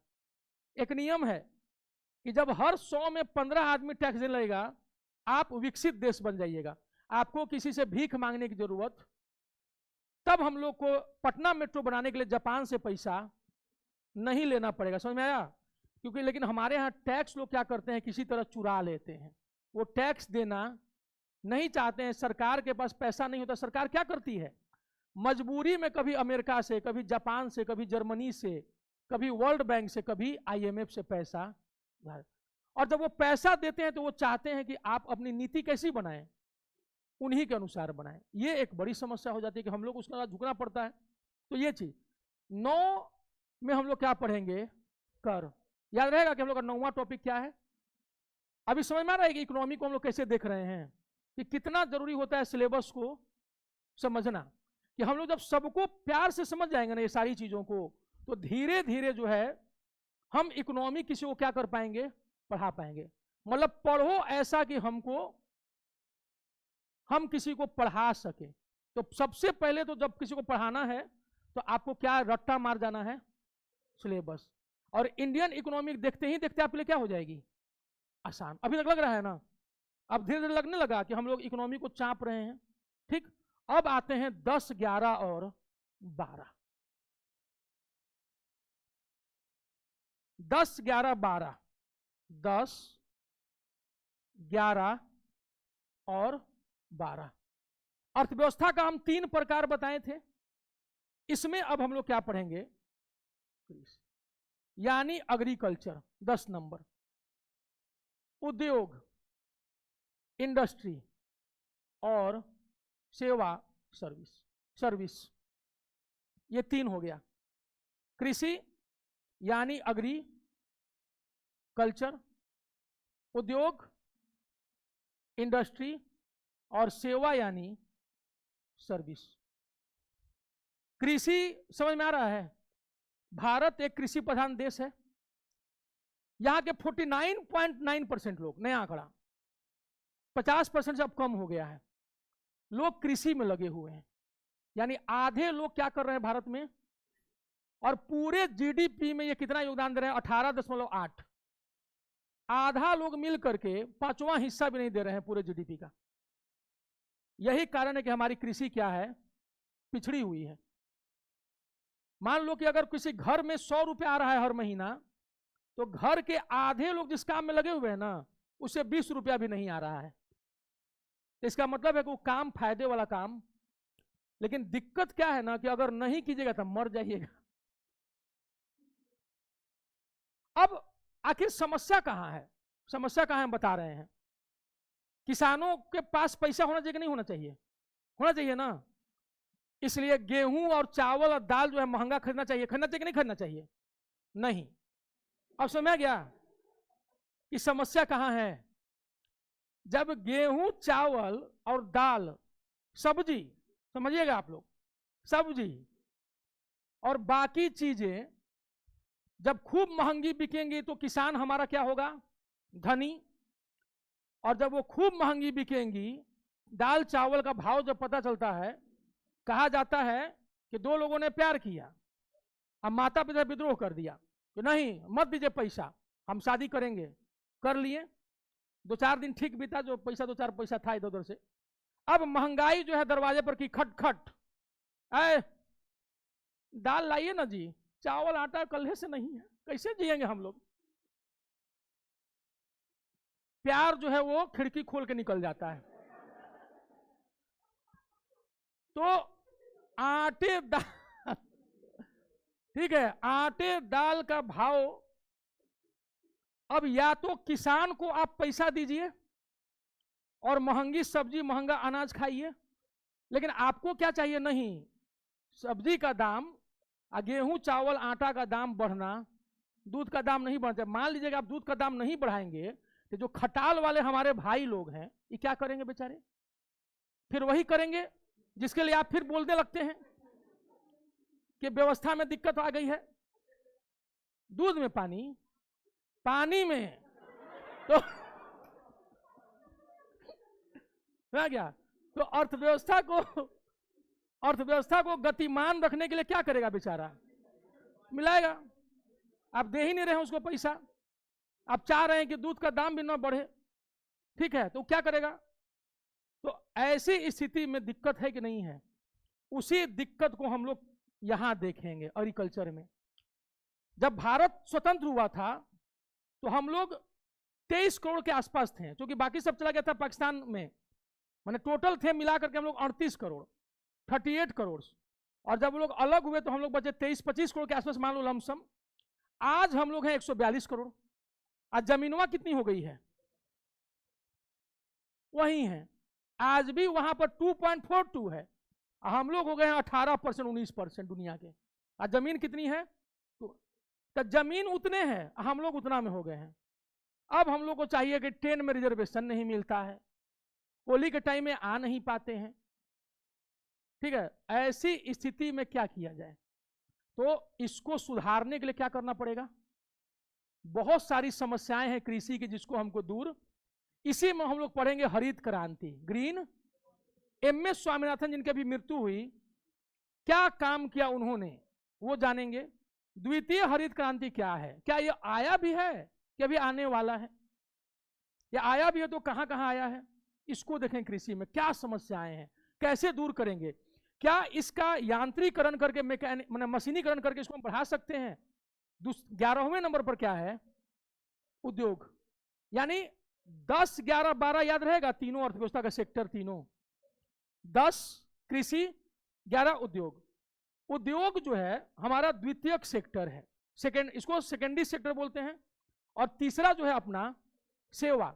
सेवा, मान लीजिए कोई चिकित्सक के पास आप गए, आपसे वो पैसा लिया और आपको बदले में दवाई लिख करके दे दिया कि ये कर लेना, वो क्या किया? आपको सेवा किया। आप होटल में खाना खाने के लिए गए, आप पैसा दिए, आपको खाना बनाना पड़ा, आपको बर्तन मांजना पड़ा, पानी गिलास बस सब आ करके वो पूरा एकदम सर सर जी जी, वो क्या है? सेवा है। हम बकबका रहे हैं, क्या दे रहे हैं? आपके इंडियन इकोनॉमी को हम क्या कर रहे हैं? उस लेवल का पढ़ा रहे हैं जिस लेवल का सच में दिल्ली के कोचिंग वाले भी पढ़ा नहीं पाते हैं। क्यों नहीं पढ़ाते हैं? क्योंकि उनके पास इतना टाइम नहीं है, उठा के फेंक देंगे। आपको 30 क्लास में 30 घंटे में वहां रहता है कि इकोनॉमिक्स खत्म कर देना है। जो मूर्ख बच्चा होता है उसको क्या लगता है, अरे बाप रे वहां तो 30 घंटा में खत्म कर देगा। अरे उसको नहीं खत्म करेगा, वो तेरे को खत्म करेगा। क्योंकि 30 घंटे में इंडियन इकोनॉमी नहीं खत्म होता है। और अगर आप मूर्ख हैं तो आपको लगेगा कि मेरा कोर्स जल्दी से क्या हो गया, समाप्त हो गया। कोर्स नहीं समाप्त हुआ बेटा, आप समाप्त हो गए। इस चीज को हमेशा ध्यान में रखिएगा कि आपका समय तो लगेगा। तो हम लोग ये तीनों को हल्का हल्का समझ गए हैं ना, कृषि उद्योग को कैसे बढ़ाना है और सेवा सेक्टर को। इसके बाद हम लोग का एक चौथा और पांचवा सेक्टर होता है जो हम लोग को ऐसे नहीं पढ़ना है। चौथा सेक्टर में इंटेलेक्चुअल्स आ जाते हैं, बौद्धिक वर्ग, जहां पे रिसर्च शुरू हो जाता है। वहां पे क्या हो जाता है? रिसर्च। और जब हाई लेवल का जो निर्णय लिया जाता है ना, वो पांचवा सेक्टर है। हाई लेवल का निर्णय, जैसे मान लो कि अंबानी अडानी कोई निर्णय ले लिया, नरेंद्र मोदी ने कोई निर्णय ले लिया, वो सब हमारा पांचवा सेक्टर में जाएगा। चौथा सेक्टर में जाएगा, इसरो रिसर्च कर रहा है, डीआरडीओ रिसर्च कर रहा है, ये सब कहां जाता है? चौथा सेक्टर में। वो हम लोग को डायरेक्टली वैसे पढ़ना नहीं पड़ता। हम लोग का 3 सेक्टर है, कृषि, उद्योग और सेवा। चौथा पांचवा केवल इसलिए जान लेंगे कि कभी एग्जाम में पूछ दिया कि चौथा सेक्टर क्या है या पांचवा सेक्टर क्या है, तो हम आसानी से उसको बता सके कि चौथा सेक्टर में हमारा रिसर्च आ जाएगा। क्या आ जाएगा? अनुसंधान। तभी तो हम लोग चांद पर जा रहे हैं। तीनों में से चांद पर किससे चले जाएंगे हम? चौथा सेक्टर से। और पांचवा सेक्टर, आज मित्रों रात 12 बजे से 500 और 1000 के नोट बंद हो जाए। अब कितना लोग हार्ट अटैक आज तरीके, ठीक है, अभी भी हो गया 2000 का नोट बंद हो गया। तो जितना लोग जो दबा दबा के तकिया के नीचे इधर उधर बुक में रखे थे, चावल में भी, हाँ 500 का नोट बहुत चावल से निकला था, गया।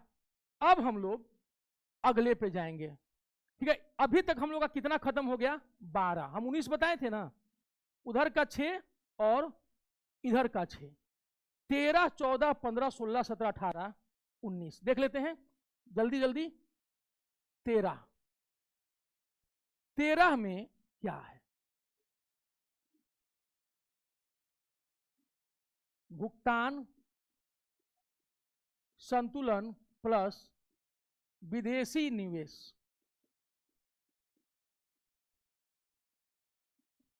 भुगतान संतुलन को अंग्रेजी में कहते हैं balance of payment.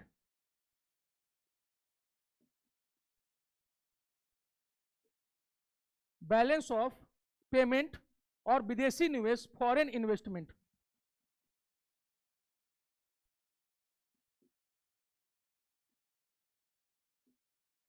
Balance of payment, भुगतान संतुलन क्या है? यह है आपका आयात निर्यात।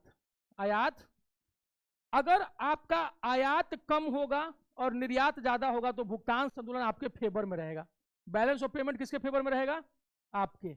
विदेशी निवेश, आप जितना क्रेडिट कमाइएगा, क्रेडिबिलिटी, विश्वसनीयता, उतना ही दुनिया के पैसा वाले आपके यहां पैसा लगाएंगे आपके शेयर मार्केट में। आपका शेयर मार्केट है ना, उसमें खाली हम लोग पैसा नहीं लगाते हैं, विदेशी भी उसमें पैसा लगाते हैं।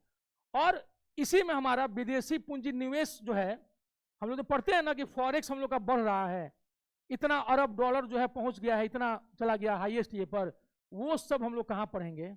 यहीं पढ़ेंगे। यानी अब हम लोग इंडिया के बाहर निकल रहे हैं और अब चीजें देख रहे हैं कि भारत में भुगतान संतुलन को कैसे सही किया जाएगा, ठीक है। बैलेंस ऑफ पेमेंट हमारा कैसे सही होगा। यानी कि अब हम लोग भारत का देख रहे हैं आगे, इसमें जो हमारा 14 नंबर रहेगा, ठीक है, 14 नंबर, ये हमारा विदेश व्यापार, अंतर्राष्ट्रीय व्यापार,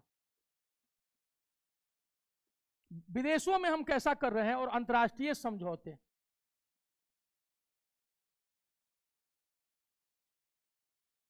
याद रखिएगा, अंतरराष्ट्रीय ऐसे लिखते हैं, ऊपर में रेफ नहीं लगाते हैं, ग्रामेटिकली अंतरराष्ट्रीय लिखा जाता है। जो लोग हिंदी में अंतरराष्ट्रीय में ऊपर का रेफ लगा देते हैं वो गलत लिखते हैं। अंतरराष्ट्रीय समझौते, जो बायलेटरल ट्रेड एग्रीमेंट्स नहीं होता है, कभी हम लोग जो है साउथ ईस्ट एशिया आसियान के साथ कर लिए, फिर कभी किसी देश के साथ बायलेटरल समझौता यूएई के साथ कर लिए, ठीक है, ये सब, और विदेश व्यापार, ये दोनों एक दूसरे से क्या है, मिलता जुलता है, ठीक है, ये दोनों एक दूसरे से हम लोग का मिलता जुलता रहेगा। तीसरा, ये जो हम लोग विदेश व्यापार और अंतर्राष्ट्रीय समझौते कर रहे हैं, इसमें बहुत बड़ा रोल किसका होता है, अंतर्राष्ट्रीय वित्तीय संगठनों का। अंतरराष्ट्रीय वित्तीय संगठन यानी कि international financial organisation, international financial organisation, international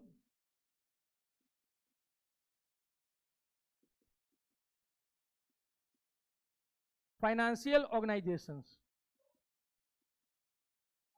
इन तीनों को एक साथ देख लो। 10, 11, 12 को लोग एक साथ देखे थे। 10, 11, 12 को एक साथ याद रखना। एग्रीकल्चर, इंडस्ट्री एंड सर्विस, तीनों सेक्टर, प्राइमरी, सेकेंडरी, टर्शियरी, प्राथमिक, द्वितीयक और तृतीयक क्षेत्र हमारा कितना हो गया, 9 कर के बाद कर, तो 10, 11, 12, 13, 14 और 15। इसमें हम लोग क्या क्या पढ़ेंगे, वर्ल्ड बैंक, जिसको हम लोग IBRD भी बोलते हैं, international bank for reconstruction and development, हम लोग इसमें पढ़ेंगे इंटरनेशनल मॉनेटरी फंड, अंतर्राष्ट्रीय मुद्रा कोष, ठीक है, उसका हम लोग इसमें पढ़ेंगे WTO, world trade organisation, UNCTAD हम लोग पढ़ेंगे, ठीक है, United Nations conference on trade and development, UNCTAD, ये सब हम लोग कहां पढ़ेंगे, ठीक है, एशियन डेवलपमेंट बैंक पढ़ेंगे, एशियन डेवलपमेंट बैंक पढ़ेंगे। ये तीनों एक जैसा है। 13, 14 और 15 में हम क्या देख रहे हैं, दुनिया को देख रहे हैं भारत के सापेक्ष में, और वो तमाम इंस्टीट्यूशन जिनका संबंध भारत से कहीं ना कहीं है, चाहे वो ब्रिक्स हो, ठीक है, चाहे वो कोई भी अंतर्राष्ट्रीय संगठन हो जिसका इंडिया के साथ अंतर्राष्ट्रीय, मतलब ये वाला जो है यहां पर आ रहा है। यानी तीनों को हमने 3 भागों में बांट दिया है, 13, 14 और, यानी 9 कर के बाद 10, 11, 12 हमारा तीनों सेक्टर हो गया, और 13, 14, 15 हमारा भुगतान संबंध, आयात निर्यात, विदेशी निवेश, विदेशी व्यापार, ठीक है, विदेश व्यापार, अंतर्राष्ट्रीय समझौते, और ये अंतर्राष्ट्रीय वित्तीय संगठन जिनसे हम पैसा लेते हैं, ये हम लोग को पैसा देते हैं, ठीक है, ये सब कुछ, ये तीनों याद रहेगा कि आगे क्या पढ़ना है हम लोग को। इंडियन इकोनॉमी में इंडिया को की स्थिति को सुधारने वाले बाकी चीजों को भी देखना है, क्योंकि हम केवल एक चीज पर निर्भर नहीं रह सकते हैं। भारत हर चीज उगाता है। ये जो डिजिटल बोर्ड देख रहे हैं ना, ये ताइवान से आया है। ये जो कैमरा है ये जापान से आया है, ठीक है, तो कोनो खोल के मत ले जाना तो मर जाएंगे हम, ठीक है। तो ये कभी कभी ज्यादा बोल देते हैं तो कोनो जापान और उसके पता लगे वो अपना व्यवसाय शुरू कर दिया। आजकल क्या करो, क्लास नहीं आ रहे हो सर, आजकल हम वीडियोग्राफी करते हैं बारात में तो ठीक है, हमको बड़ा बढ़िया परफॉर्मेंस रहा है हमारे यहाँ से पढ़ने के बाद। तो तो आप जो इकोनॉमिक्स में समझाए थे ना, वही खेल कर दिए। 13, 14 और 15, अब हम लोग का बच गया 16, 17, 18 और 19। आइए हम लोग उसको भी देख लेते हैं। अब हम लोग वापस आ जाते हैं अपने देश। 13, 14, 15 के बाद हम लोग कहाँ जाते हैं, देश। 15 हो गया है ना, 16, 17, 18 और 19। ये भी एक बड़ी समस्या है। 16 जो है बड़ा ही नाजुक होता है। इस समय लोगों को बहुत समझदारी से चलना चाहिए, ठीक है।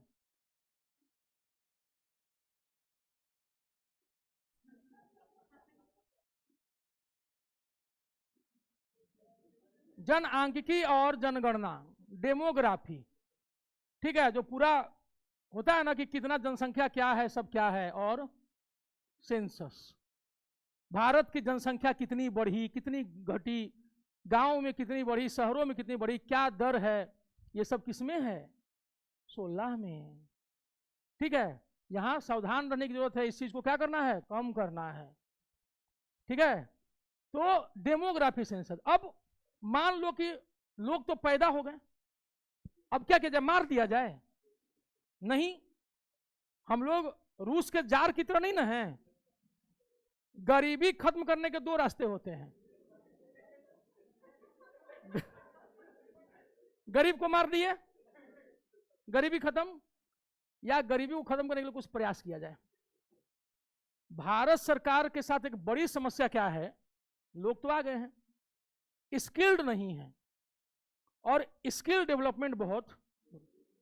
चाइना हमसे क्यों आगे निकल गया, एक बड़ा सवाल आता है हमेशा कि आखिर भारत क्यों पिछड़ा और चाइना क्यों आगे निकला। चाइना में पढ़ाई जब होती है तो आप पढ़ाते समय सिखाया जाता है कि पंखा को कैसे बनाना है, समझ आ रहा है? उसको चाइनीज छात्र को सिखाया जाता है कि अगर तुमको साइकिल बनाना है तो क्या क्या चीज की जरूरत पड़ेगी, देखो साइकिल ऐसे बनाते हैं, पंखा ऐसे बनाते हैं, बिजली का बल्ब जो है बेटा देखो ऐसे बनाते हैं। 7th क्लास में, 8th क्लास में, वो तब तक, जब तक वो मैट्रिक पास करता है तब तक वो कई चीजों को अपने से बनाना, उसको खरीदने की जरूरत नहीं है। उसका जीडीपी, ग्रॉस डोमेस्टिक प्रोडक्ट जो है, प्रोडक्शन, सकल घरेलू उत्पाद क्या हो जाता है, बढ़ जाता है। अब उसका प्रत्येक आदमी कैसा है, जिसको कुछ ना कुछ बनाने, अब वो अपने से बनाना क्या कर देगा, शुरू कर देगा, उसको किसी की जरूरत। इसीलिए चाइना हमसे आगे। हम लोग क्या करते हैं, विंसेंट स्मिथ ने किसको भारत का नेपोलियन कहा था, समुद्र को। बहुत पढ़ने में तेज हो, तुम्हें क्या? तो जो कराना था वो ये बेवकूफ कराएं नहीं। कौन था गुप्त शासक जिसके दरबार में 9 रत्न रहते थे? चंद्रगुप्त थे। अरे बाप रे बाप, पूरा एकदम गुदड़ी का लाल है यार, कहां था तुम अब तक? ठीक है, इंटर करके आ गए, कहां से पढ़े हो? बिहार बोर्ड से। बिहार बोर्ड तो मैट्रिक में होता है, बताओ इंटर में क्या कहते हैं बोर्ड को? सर वो पता नहीं क्या कहते हैं। Sir I am English medium student, I have studied through ICSE board, tell me the full form of ICSE.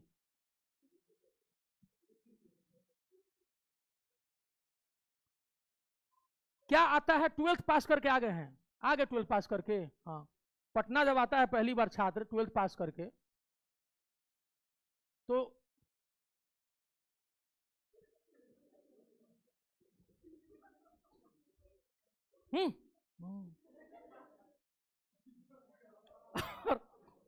और अगर कहीं दिल्ली पहुंच गया,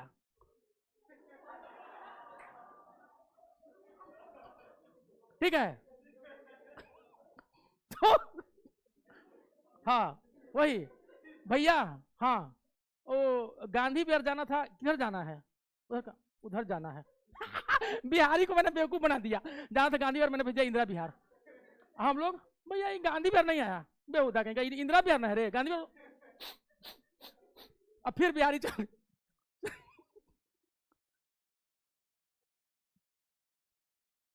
इसको क्या करना है, ऐसा करना है कि अपने गांव में ही उद्योग धंधा क्या हो जाए, स्थापित हो जाए। गांधी जी का गांधीवाद यही काम आएगा। 17 नंबर में आ गए, ठीक है, 17, 18 और 19।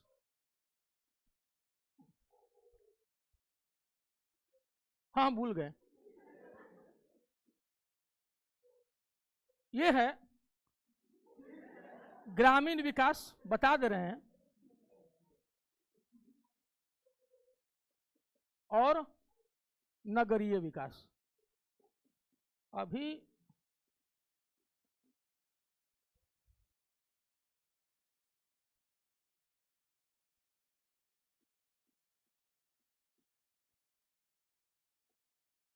सामाजिक योजनाएं,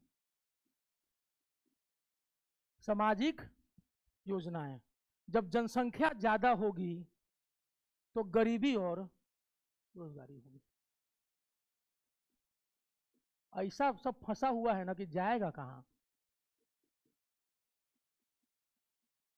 गरीबी और बेरोजगारी, पॉवर्टी एंड अनएम्प्लॉयमेंट, ठीक है। इसीलिए कहा गया है कि इसको स्किल्ड बनाइएगा तो ये सुधरेगा। या तो अब जैसे मान लो कि लोग आ ही गए हैं, तब क्या किया जाए? गरीबी बेरोजगारी लेकर के आए हैं साथ में, उनको स्किल बनाया जाए। भारत सरकार इसीलिए सामाजिक योजनाएं लाती हैं। यानी क्या क्या पढ़ना है हम लोग को? 16 में पढ़ना है पूरे भारत के पॉपुलेशन के बारे में, कहां क्या है, ठीक। 17 में पढ़ना है काहे गरीबी और काहे, गरीबी की समस्याएं क्या है, बेरोजगारी की समस्याएं क्या है, इसको दूर करने का उपाय क्या है, ये पढ़ेंगे हम लोग 17 में। हम लोग वापस 15 के बाद कहां आ गए हैं? वापस अपने देश आ गए। अब हम लोग अपनी समस्याओं को देख रहे हैं। 16 नंबर में समस्या है जनसंख्या, एक बड़ी समस्या। स्किल्ड बना देंगे तो वो समस्या नहीं रहेगी। 17 में गरीबी बेरोजगारी समस्या है। भारत सरकार को ये क्यों लाना पड़ गया? सोशल प्लानिंग क्यों करना पड़ा? ठीक है, इसलिए कि हम लोग अभी देखते हैं ना, कन्या सुरक्षा योजना, प्रधानमंत्री जन सुरक्षा योजना, इंदिरा आवास योजना या प्रधानमंत्री आवास योजना। हमारे भारत में क्या सभी लोगों के पास नौकरी है? नहीं है।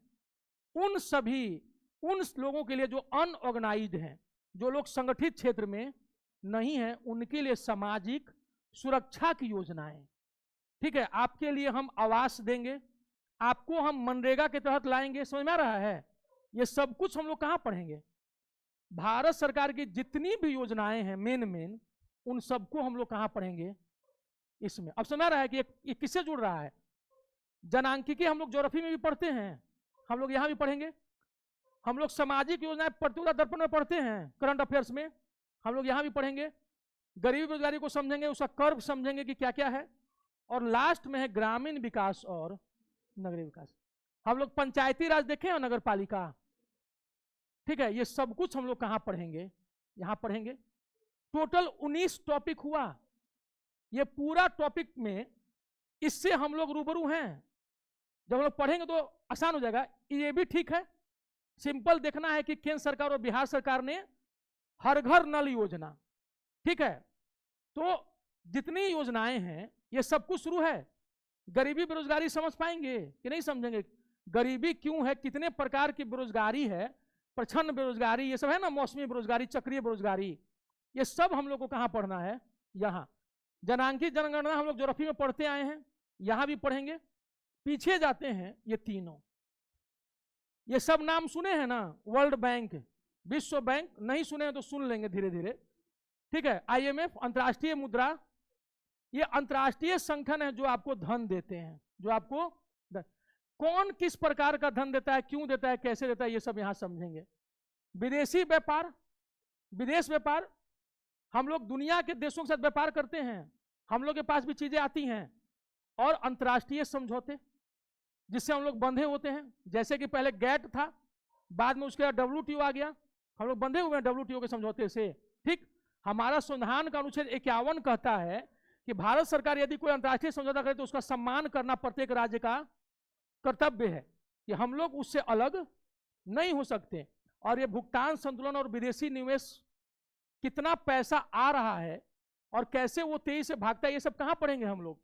13 नंबर में। तो 13, 14, 15 ध्यान में रहेगा। और इसके बाद का चारों याद है। जनांकिकी, यानी जनसंख्या ज्यादा बढ़ी तो गरीबी बेरोजगारी आएगी, और जब गरीबी बेरोजगारी आएगी तो भारत सरकार सामाजिक सुरक्षा स्कीम चलाएगी। और फाइनली हम लोग को नगरीय विकास और ग्रामीण विकास करके ऑप्टिमिस्टिक नोट पर, आशावादी कंक्लूजन पर जाके अपना चैप्टर खत्म कर देना। समझना इस चीज को। और इसके ठीक पहले हम लोग 3 चीज क्या देख रहे हैं? कृषि, उद्योग और सेवा। 9 में कर है, GST और बाकी चीजें। 8 बजट, ठीक, इसको देखेंगे। वापस आए 7 शेयर मार्केट, इंश्योरेंस, ठीक है, सेबी, इरडा, म्यूचुअल फंड, ये सब कहां पढ़ने को मिलेगा? 7वें में। 6ठे में हम लोग को RBI, जितना नेशनलाइज्ड बैंक है, जितना कोऑपरेटिव बैंक, ग्रामीण बैंक, सबको कहां पढ़ेंगे हम लोग? यहां। RBI की मौद्रिक नीति, कहां पर कैसे वो पैसे को घटाती है बढ़ाती है तरलता को, ये देखेंगे। और पांचवा में क्या बताए थे, मुद्रा और मुद्रा स्फीति। 4 प्रकार का हम लोग देखेंगे, M1, M2, M3 और M4। आखिर लोग पढ़ेंगे कि यार ये M1, M2, M3, M4 होता क्या है, आखिर M1 में है क्या। M1 में भारत की जनता के पास जितना रुपया है ना वो आता है। उसके अलावा बैंकों में जो मांग और जमाएं, जो उसका जो अपना वो डिमांड करता है, जो हम लोग डिपॉजिट करते हैं नॉर्मल सेविंग वाला, वो है, ठीक है। इसके अलावा आरबीआई जो बैंकों से पैसा खींचे हुए है ना, वो है किसमें, M1 में। कहा जाता है कि बैंकों के लिए सबसे अच्छा जो है M3 होता है।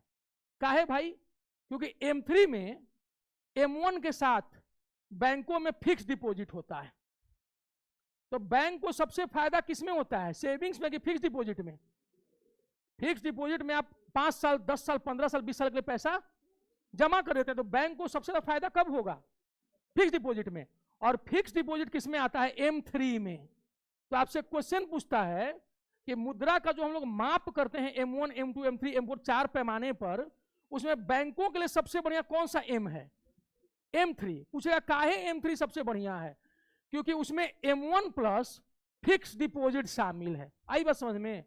ये अभी तक कितने लोगों को ये पता था, ईमानदारी से बताना। M3 था ना कि इसमें फिक्स डिपॉजिट है, तो M3 क्या है, वो बैंकों के लिए सबसे फायदेमंद है। बाकी लोगों को पता चला कि अब आपसे कोई पूछेगा कि बताओ मुद्रा के जो तरलता को हम लोग मापते हैं 4 प्रकार से, M1, M2, M3, M4 पर। M1 क्या है भाई, हम सबके पास जितना रुपया है वो M1 में आया। बैंकों के पास जो हम लोग का सेविंग जो जमा रहता है वो है। और तीसरा है जो आरबीआई बैंक से पैसा लेके अपने पास रखे हुए है, उससे बैंक को कोई फायदा, बैंक को जबरदस्त फायदा तब होता है जब आप फिक्स डिपॉजिट डाल देते हैं। M3 is equal to M1 plus fix deposit in banks.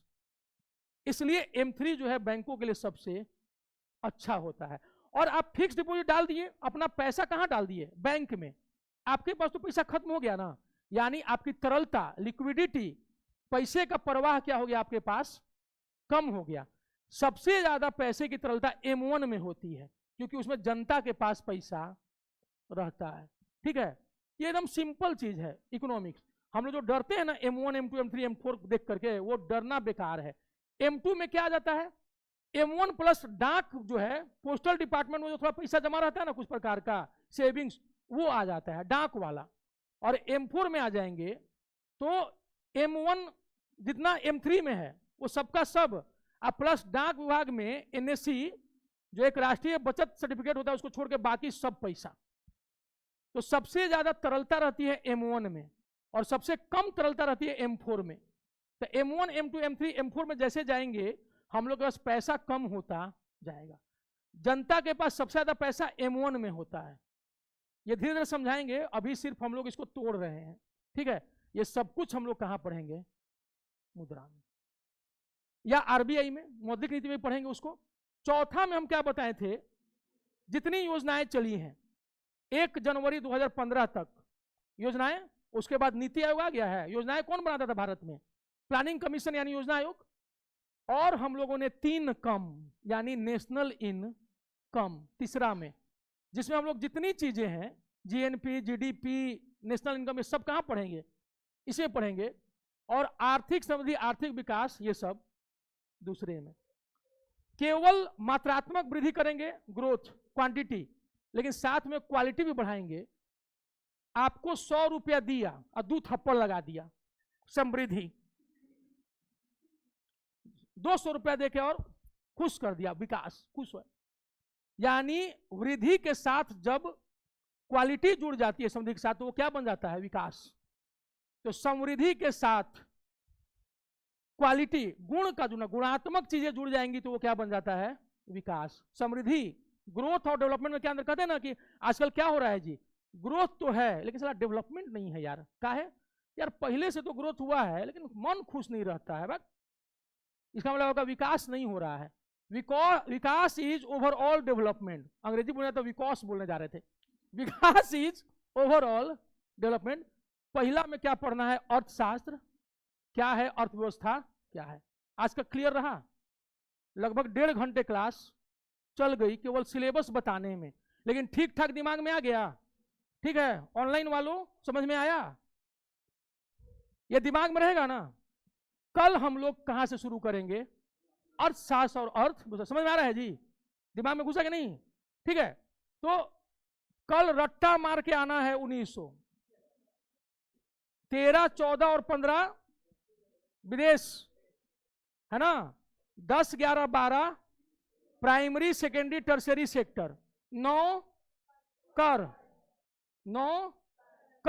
8 budget, ठीक है ना, 7 शेयर स्टॉक जो मतलब उसी से रिलेटेड बीमा, 6 आरबीआई स्टेट बैंक बैंकिंग हो गया, 5 मुद्रा, 4 योजना Aayog NITI Aayog, 3 income national income, 2 ठीक है आर्थिक वृद्धि समृद्धि और आर्थिक विकास, 1 अर्थशास्त्र क्या है, 16, 17, 18, 19, 16 पॉपुलेशन डेमोग्राफी, 17 जनसंख्या बढ़ी तो क्या आई, गरीबी, और जब गरीबी और बेरोजगारी आ गई तो भारत सरकार को क्या करना पड़ा, सामाजिक योजनाएं चलानी पड़ी, सामाजिक सुरक्षा योजना, और तब होगा हम लोग का नगरीय और ग्रामीण विकास, और इसी के साथ हो जाएगी इतिश्री।